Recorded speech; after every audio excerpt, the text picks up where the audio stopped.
Operating in the Middle East, the 9th United States Air Force, commanded by Major General Louis Brereton, prepares for one of the most daring raids of the war.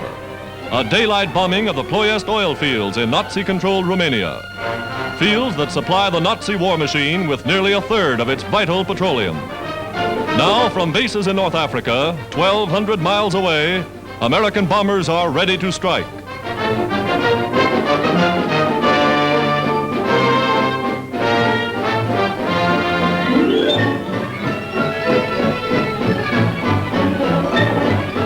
Months of planning are behind the attack. For weeks, crews have studied their target, made practice runs perfecting the precision of the bombardiers. Now the great fleet is skyborne. More than 175 giant Liberators streaking across the Mediterranean, and not an enemy plane in sight. Over the coast of Greece, across the rugged Balkan mountains, past the Danube, the bombers roar upon their mission. The first wave swoops low as the target is sighted. Ploesti's 19 square miles of oil derricks, refineries, storage tanks, and cracking plants. From 500 feet, they pour incendiaries, then bombs. 300 tons of high explosives right on the mark.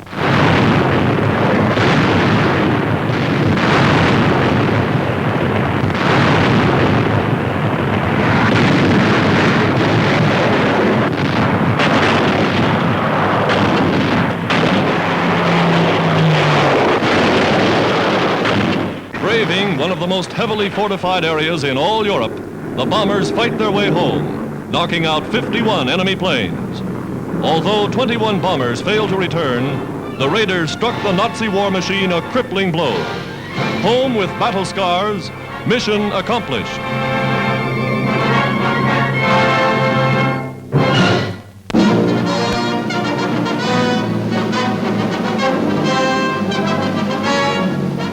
To the historic citadel of Quebec comes Britain's fighting leader, Prime Minister Churchill, for important military conferences with United Nations leaders. Welcomed by Mackenzie King, Dominion Prime Minister, Mr. Churchill brings his wife and daughter Mary, a subaltern in Britain's Auxiliary Territorial Service.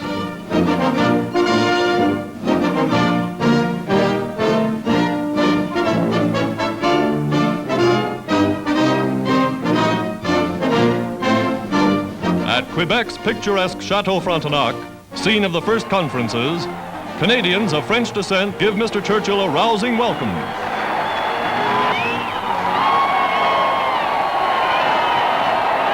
Today, his V for victory is more than a gesture of defiance. It is a symbol of achievement. Mrs. Churchill is popular here too. Her untiring efforts in behalf of Britain's war-torn families have endeared her to the people. This is the first time she has given up her war work long enough to accompany her famous husband on one of his many journeys. While Mrs. Churchill rested in Quebec, the Prime Minister visited President Roosevelt in the United States. Now Mr. Churchill and his official party await the arrival of Mr. Roosevelt in Canada. Here, with other United Nations leaders, new drives are being mapped to bring the Axis to the terms of Casablanca. Unconditional surrender.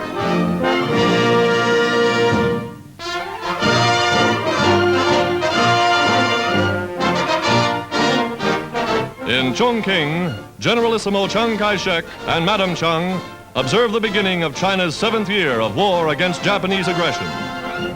On behalf of President Roosevelt, General Stilwell presents the Generalissimo with the Legion of Merit, America's highest decoration to a foreign military leader. For Madame Chiang, it's her first meeting with news correspondents since her recent return from the United States. Although still showing the strain of her long journey, she plunges anew into the fight to free China.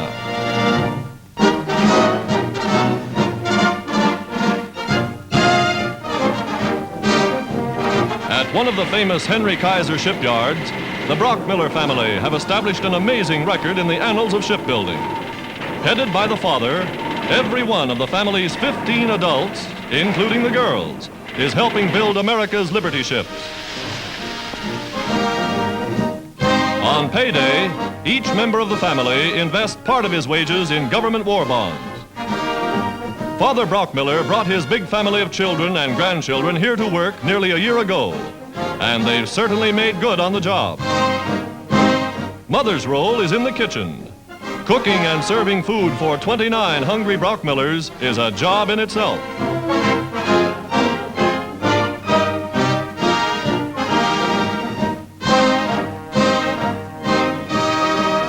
The Brockmillers, a family of patriots, workers on the home front, all helping to win the war.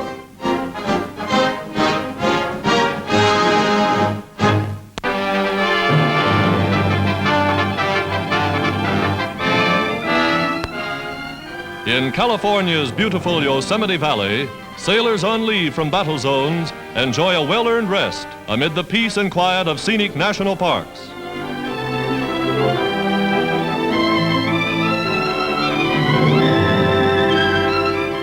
In surroundings like this famous resort, men respond more quickly to treatment, recuperate more rapidly from the shock and wounds of war.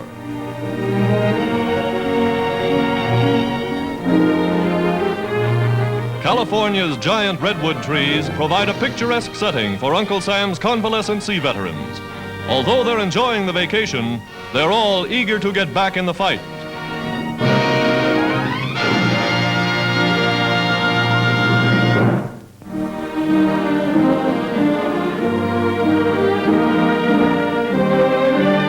At Palermo, General Patton is welcomed to Sicily by Cardinal Lavetrano, the island's highest-ranking prelate. The church greeting the American army.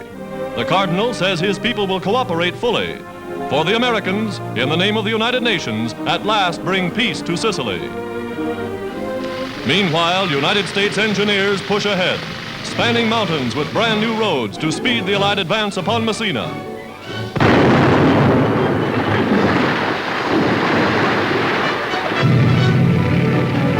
Road-building machinery, landed with the invading troops, clears the way. In a matter of hours, supplies are moving up.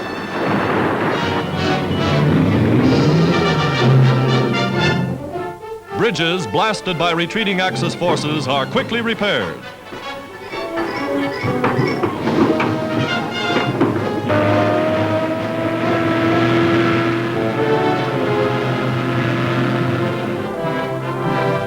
The road back. Hordes of prisoners, nearly 200,000 captured by the combined Allied forces. High-ranking officers, half a dozen generals join in the surrender. Eloquent evidence of the collapse of the Axis war machine in Sicily.